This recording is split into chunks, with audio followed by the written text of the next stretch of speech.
नमस्कार, जय हिंद विद्यार्थी मित्रांनो. पोलीस भरती 2024 तर्फा आज 4 जुलैला पोलीस भरती झाली. तर सुरुवातपासून शेवटपर्यंत आज भरतीची जी प्रोसेस आहे कशा प्रकारे झाली, त्याचबरोबर एका बॅचमध्ये किती मुलं सोडल्या जातात आणि एका बॅचमधून किती मुलं या ठिकाणी या ठिकाणी 1600 मीटर रनिंग मारतात आणि किती मुलं या ठिकाणी कटत आहे, हे सुद्धा तुम्हाला आजच्या व्हिडिओच्या माध्यमातून माहीत पडणार आहे. त्याचबरोबर 1600 मीटर रनिंगचा या ठिकाणी टायमिंग किती येतं आणि मुलं या ठिकाणी कितव्या राऊंडला या ठिकाणी हार मानत आहे, किती राऊंड या ठिकाणी किती मिनिटामध्ये या ठिकाणी मारतात, 5 मिनिट 30 सेकंडमध्ये मारणारे किती विद्यार्थी आहेत, त्याचबरोबर 7-8 मिनिटामध्ये 1600 मीटर रनिंग मारणारे किती विद्यार्थी, हेच तुम्हाला आजच्या व्हिडिओच्या माध्यमातून कळणार आहे. तर आज पोलीस भरती कशा प्रकारे झाली, 4 जुलैची सुरुवातपासून शेवटपर्यंत काय काय या ठिकाणी प्रोसेस होती आणि डॉक्युमेंट व्हेरिफिकेशनला कोणकोणते डॉक्युमेंट या ठिकाणी लागत आहे, कागदपत्र या ठिकाणी कोणकोणते लागत आहे, त्याचबरोबर तुम्ही या ठिकाणी सकाळी किती वाजता रांगेमध्ये लागले तर तुमचं ग्राउंड किती वाजेपर्यंत या ठिकाणी होणार आहे, 100 मीटर गोळाफेक आणि 1600 मीटर रनिंग, हे सुद्धा तुम्हाला आजच्या व्हिडिओच्या माध्यमातून माहिती सांगणार आहे. तर आज भरती कशा प्रकारे झाली 4 जुलैला पोलीस भरती आणि मुलांनी कोणकोणत्या चुका केल्या ज्या की तुम्हाला या ठिकाणी करायच्या नाही आहे. तर आजचा व्हिडिओ विद्यार्थी मित्रांनो खूप महत्त्वाचा होणार आहे. व्हिडिओ शेवटपर्यंत बघा आणि व्हिडिओला आताच लाईक करा. नमस्कार विद्यार्थी मित्रांनो, माझी नोकरी कॉर्नर यूट्यूब चॅनलवर तुमचं सर्वांचं सहर्ष स्वागत आहे. तर मित्रांनो, व्हिडिओचा थंबनेल बघून तुमच्या लक्षात आलं असेल की आपला व्हिडिओ कोणत्या टॉपिकवर होणार आहे. व्हिडिओ सुरू करण्याच्या आधी आपल्या यूट्यूब चॅनलला सबस्क्राईब करा, जेणेकरून प्रत्येक भरतीचे अपडेट तुमच्यापर्यंत सर्वात आधी पोहोचेल आणि जास्त करून पोलीस भरतीच्या रिलेटेड जास्त व्हिडिओ आपल्या चॅनलवर अपलोड करत असतो.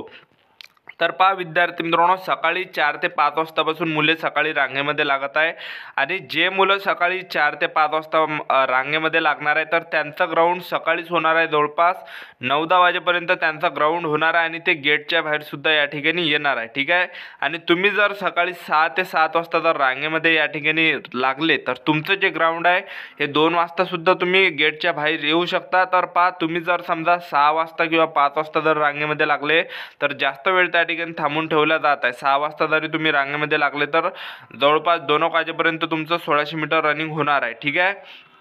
तर ह्या अंदाजानंच विद्यार्थी मित्रांनो तुम्हाला या ठिकाणी लक्ष ठेवायचं आणि तुम्हाला मेन म्हणजे बुटाच्या लेस वगैरे तुम्हाला या ठिकाणी बांधायचे. तर तुम्ही या ठिकाणी बघू शकता स्क्रीनवर, तर काय काय विद्यार्थ्यांचे बुटाचे लेस सुटल्यामुळे ते विद्यार्थी या ठिकाणी थांबत आहे. ठीक आहे. तर ह्या चुका विद्यार्थी मित्रांनो तुम्हाला करायच्या नाही आहे, कारण की आपलं जर या ठिकाणी एक वेळचा आपण थांबलो तर एकदमचा टायमिंग या ठिकाणी विद्यार्थी मित्रांनो चालला जातो. ठीक आहे. तर मायक्रो सेकंडने या ठिकाणी जे 1600 मीटर रनिंगचा टायमिंग या ठिकाणी चालू आहे, जसा तुम्ही तिथून निघाले स्टार्ट पॉईंटपासून निघाले तसं तुमचं टायमिंग जे आहे विद्यार्थी मित्रांनो चालू झाला राहतो. ठीक आहे. तर 1600 मीटर रनिंगला तुम्ही या ठिकाणी बघू शकता असे मोजकेच विद्यार्थी की त्यांचा 5 मिनिट 30 सेकंडपर्यंत टायमिंग येत आहे, 5 मिनिट 10 सेकंडपर्यंत टायमिंग येत आहे. खूप कमी मुले असे आहे. ठीक आहे. आणि जास्त विद्यार्थ्यांचा टायमिंग जास्त येतात 1600 मीटर रनिंगमध्ये. तर आज सकाळी जे विद्यार्थी मित्रांनो या ठिकाणी विद्यार्थी रांगेमध्ये लागले होते आणि सर्वात अगोदर गेटच्या अंदर घ्यायच्या अगोदर 3 डॉक्युमेंट मुलांचे चेक केले. एक होतं पोलीस भरतीचा फॉर्म, त्याचबरोबर दुसरं पोलीस भरतीचं हॉल तिकीट आणि आधार कार्ड, त्याचबरोबर फोटो, ह्या 3 डॉक्युमेंटवर मुलांना ग्राउंडच्या अंदर घेतलं आणि त्या ठिकाणी सर्वात अगोदर मुलांना टप्प्याटप्प्याने एका एका रांगेमध्ये बसून ठेवलं जातं डॉक्युमेंट व्हेरिफिकेशनसाठी. तर डॉक्युमेंट व्हेरिफिकेशनला कागदपत्र या ठिकाणी लागत आहे, 10वीचं मार्कशीट, 10वीचं बोर्ड सर्टिफिकेट, त्याचबरोबर पोलीस भरतीचा फॉर्म, हॉल तिकीट झालं, आधार कार्ड झालं, त्याचबरोबर 12वीचं मार्कशीट, 12वीचं board certificate, caste certificate, domicile, त्याचबरोबर TC, त्याचबरोबर या ठिकाणी EWS प्रमाणपत्र, नॉन क्रिमिनल, त्याचबरोबर 5 फोटो तुम्ही अंदर न्या, कारण की 2-3 फॉर्म त्या ठिकाणी लिहून घेतला जाता अंदर. ठीक आहे. तर एवढे या ठिकाणी डॉक्युमेंटेशनला कागदपत्र लागत आणि झेरॉक्स सुद्धा तुम्ही 2-2 झेरॉक्स नाही, एक झेरॉक्स त्या ठिकाणी लागते. एक झेरॉक्स पोलीसवाले तुमच्यापासून मागणार आहे, पण 2-2 झेरॉक्स असू द्या पडल्या, जेणेकरून काही प्रॉब्लेम येणार नाही आहे. ठीक आहे.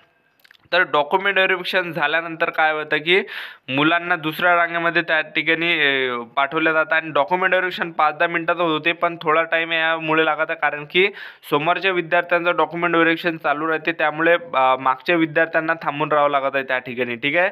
तर डॉक्युमेंट व्हेरिफिकेशन 5-10 मिनिटाचंच होते आणि डॉक्युमेंट व्हेरिफिकेशन झाल्यानंतर दुसऱ्या रांगेमध्ये त्या ठिकाणी बसवलं जाते आणि तिथं उंची मोजलं जात आहे.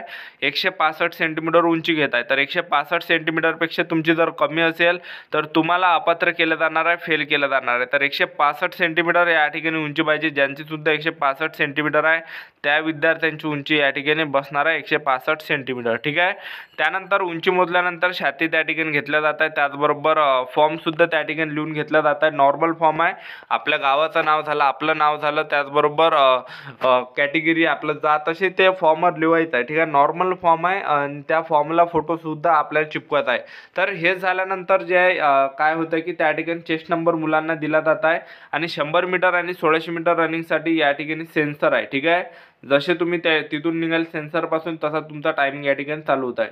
तर डॉक्युमेंट व्हेरिफिकेशन झाल्यानंतर चेस्ट नंबर दिल्यानंतर एका पोलिसाजवळ 20-20 विद्यार्थी पाठवले जात आहे इव्हेंटसाठी. तर सर्वात अगोदर या ठिकाणी त्या ठिकाणी सुद्धा थांबून ठेवलं जातं, कारण की पुढच्या विद्यार्थ्यांचा त्या ठिकाणी इव्हेंट चालू असल्यामुळे 100 मीटर गोळाफेक, 1600 मीटर, त्यामुळे मागच्या विद्यार्थ्यांना या ठिकाणी थांबून राहावं लागत आहे. ठीक आहे. तर हे झाल्यानंतर विद्यार्थ्यांचा त्या ठिकाणी इव्हेंट घेतले. एका पोलिसाजवळ 20-20 विद्यार्थी दिले जात आहे आणि 20-20 विद्यार्थ्यांचे या ठिकाणी इव्हेंट होत आहे. तर पहिला जो इव्हेंट या ठिकाणी होता तो होता 100 मीटर. 100 मीटर इव्हेंट पहिला घेत आहे आणि 100 मीटरला 3 मुले ते सोडत आहे. ठीक आहे. आणि 100 मीटरला स्पाइक बूट अलाउड नाही, तर तुम्ही 2 बूट त्या ठिकाणी नेऊ शकता, जेणेकरून स्पाइक बूट घालू दिला आणि दुसऱ्या बुटाने तुम्हाला 1600 मीटर धावता येणार आहे. ठीक आहे. त्यानंतर दुसरा इव्हेंट या ठिकाणी गोळाफेक दिला जाता आणि प्रत्येक इव्हेंट झाल्यानंतर 15 ते 20 मिनिटाचा ब्रेक तुम्हाला भेटते. 100 मीटर झाल्यावर 15-20 मिनिटांना तुमचा गोळाफेक होता आणि गोळाफेकला 3 चान्स आहे. पहिला जर तुमचा फाऊल गेला, दुसरा तुम्हाला चान्स भेटणार आहे, दुसरा फाऊल गेला, तिसरा चान्स भेटणार आहे. असे 3 चान्स या ठिकाणी तुम्हाला दिले जातात गोळाफेकला. गोळाफेक झाल्यानंतर या ठिकाणी होता विद्यार्थी मित्रांनो शेवटला इव्हेंट 1600 मीटर रनिंग. तर 1600 मीटर रनिंगला ते 50-50 मुले सोडत आहे. तर एका बॅचमध्ये 50 मुले ते सोडत आहे आणि त्यामधले खूप कमी मुलं या ठिकाणी शेवटपर्यंत टिकत आहे. तर तुम्ही स्क्रीनवर बघू शकता 7 मिनिट या ठिकाणी होत येत आहे, तरीसुद्धा या ठिकाणी विद्यार्थी रनिंग मारत आहे आणि बाकीचे विद्यार्थी रनिंगमध्ये कटलेले आहे आणि या ठिकाणी जास्त त्यांचा टाईम येत होता म्हणून ते विद्यार्थी काही अंदर बसलेले आहे आणि मोजकेच विद्यार्थी या ठिकाणी जवळपास 3-4च विद्यार्थी काही त्यांचा टायमिंग 5 मिनिट 10 सेकंडपर्यंत येत आहे, 5 मिनिट 20 सेकंडपर्यंत येत आहे. ठीक आहे. असे मोजकेच विद्यार्थी जवळपास 3-4 जणच आहे असे आणि बाकीच्या विद्यार्थ्यांचा टायमिंग जे विद्यार्थी मित्रांनो जास्त या ठिकाणी येतात 1600 मीटर रनिंगला. तर सर्वात जास्त मुलं जे कटत आहे हे 1600 मीटर रनिंगमध्ये कटत आहे, कारण की तुम्हीच आता विचार करा, जर 7 मिनिट 8 मिनिट जर रनिंगमध्ये रनिंग जर येत असेल 1600 मीटर रनिंगची, तर किती कमी मार्क्स या ठिकाणी भेटत आहे. ठीक आहे. तर या ठिकाणी काय होतं की 1600 मीटर रनिंगमध्ये जास्त विद्यार्थी कटत आहे, लक्षात ठेवा, कारण की डायरेक्ट विद्यार्थी बसत आहे या ठिकाणी हार मानत आहे.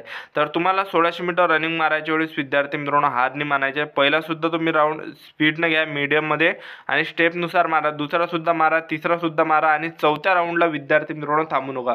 कारण की काय होतं की तर सगळ्यात जास्त मुलं एकच चूक करत आहे की तिसऱ्या राऊंडपर्यंत मुलं चालत आहे पण चौथा राऊंड या ठिकाणी होळत नाही.